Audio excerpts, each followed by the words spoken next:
our next story will come from Brandon Busteed, and up until September, Brandon was the Executive Director of Education Workforce Development at Gallup, and he just became the President of Kaplan University Partners. Welcome, Brandon.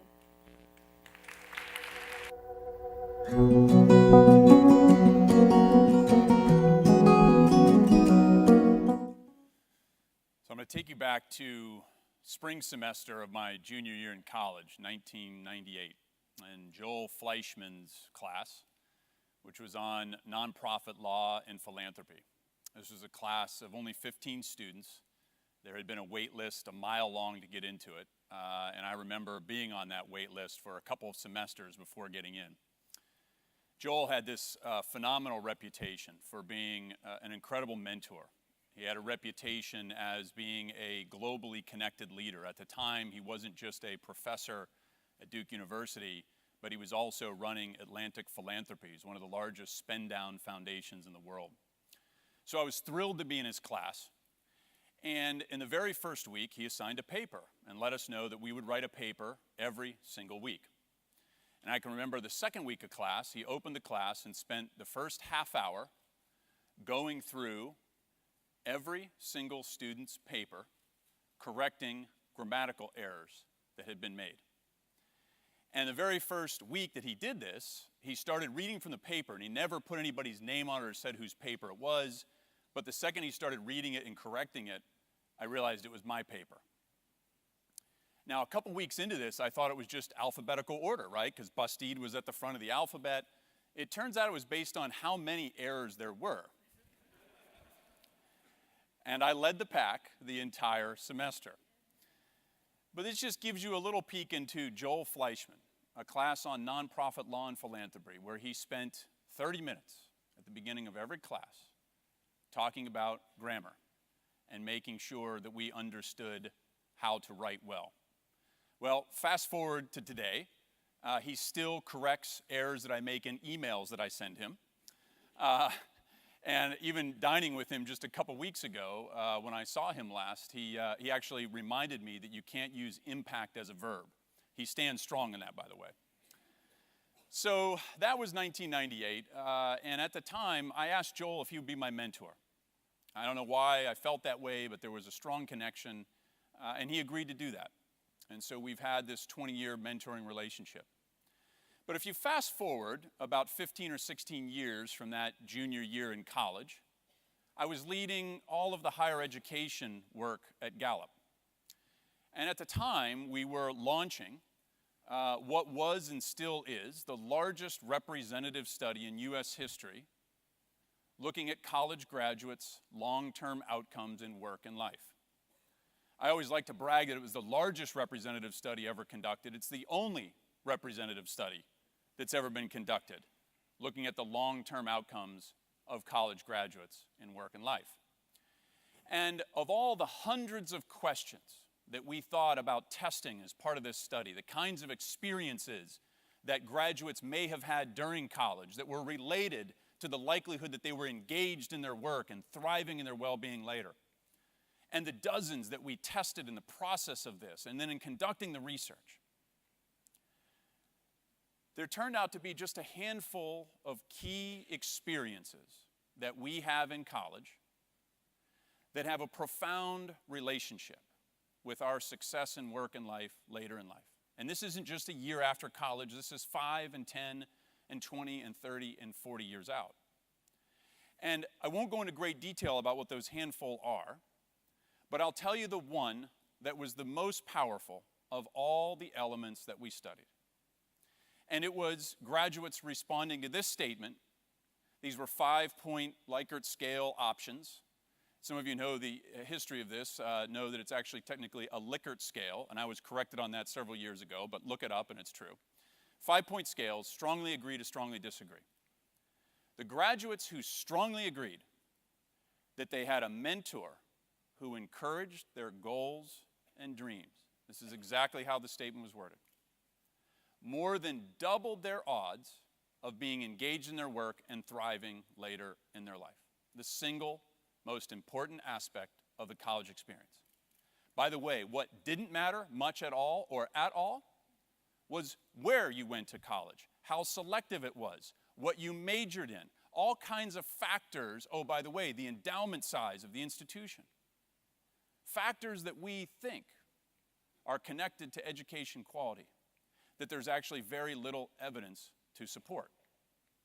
Now, one of the things you do in conducting a study like this is what's called cognitive interviews. And cognitive interviews are when you have a draft survey, you actually sit down one-on-one with people and you ask them the questions because you're trying to figure out whether they understand the question, whether the question you're asking them might be a recall issue, like if you graduated from college 20 years ago and you just don't remember, that would be an example of a recall issue. And one of the people that I used as my cognitive interview was my dad, who at the time was 73 years old. And I remember going through the list of questions. I said, did you feel like your professors at your alma mater cared about you as a person? He was like, nope.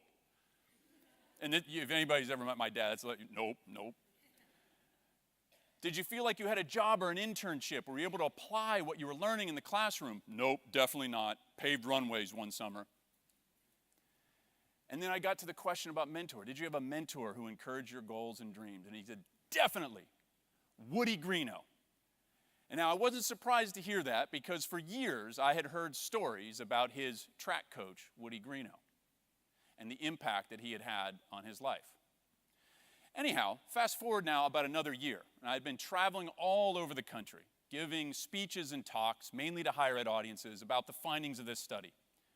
And I was in front of a group of college presidents and was talking about the long-term impact of mentoring.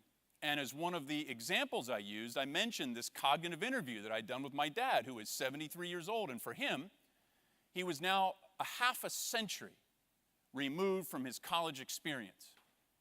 And when I asked him that question about having a mentor who encouraged his goals and dreams, it was instantaneous. And a name immediately came out of his mouth. And a great energy just kind of exuded from him. And so I was using that example, and I literally told the same story I just told you, and he said, definitely, Woody Greeno. And one of the college presidents in this room shoots up out of his seat, and he said, Woody Greeno was my mentor too. Now, this is hard to believe because my dad is from Nebraska. He graduated from Nebraska Wesleyan University, a tiny, tiny university in Lincoln, Nebraska. And here I am telling this story, not thinking that there would be any connection to this name and mentor, Woody Greeno. And one of the presidents shoots out of his seat and says he was my mentor too. Now, later that year, this research caught the attention of a number of folks, including Thomas Friedman. Many of you know the famous writer and New York Times columnist, somebody whose books I've read, whose columns I've read. And one morning I woke up. I usually get up very early in the morning and I'm pouring through the news, and I see Thomas Friedman's column. And it was entitled, It Takes a Mentor. And he wrote his column about the findings of our research, about how the most important experience that any of us can have in college is whether we had one of those special people, a mentor that encouraged our goals and dreams. And in that moment, I was, in my office, and it was early in the morning, and it was just quiet, and it just gave me a great feeling of accomplishment and pride, not just in the work that I'd done, but it also made me realize how lucky I am to have had somebody like Joel Fleischman. I got a whole bunch of emails that day and phone calls and text messages, but the very first one I got that morning at about 6 a.m. was from Joel Fleischman, who had read Thomas Friedman's column, saw me quoted in it, and told me how proud he was of the work that I was doing. Now, about 2 days after that, among the emails that I was receiving from various friends from different places saying, hey, I caught you in Friedman's article, I got this email from somebody I didn't know, a prominent surgeon from Los Angeles. And the email started off and he said, you're not by chance Bob Busteed's son, are you? And it was an email from Woody Greeno's son. Now think about this. The mentor's son connecting with the mentee's son. some half a century after that relationship started. And it made me realize mentoring doesn't just have a lifelong impact. It sends ripples across generations. It's one of the reasons why I'm excited to be at Kaplan now. In the 1930s, Stanley Kaplan started tutoring primarily immigrants and first-generation students, helping them to have a chance to get into college. And he's since touched the lives of tens of millions of people. The world needs more mentors, and we especially need super mentors like Joel and like Woody and like Stanley. Thank you.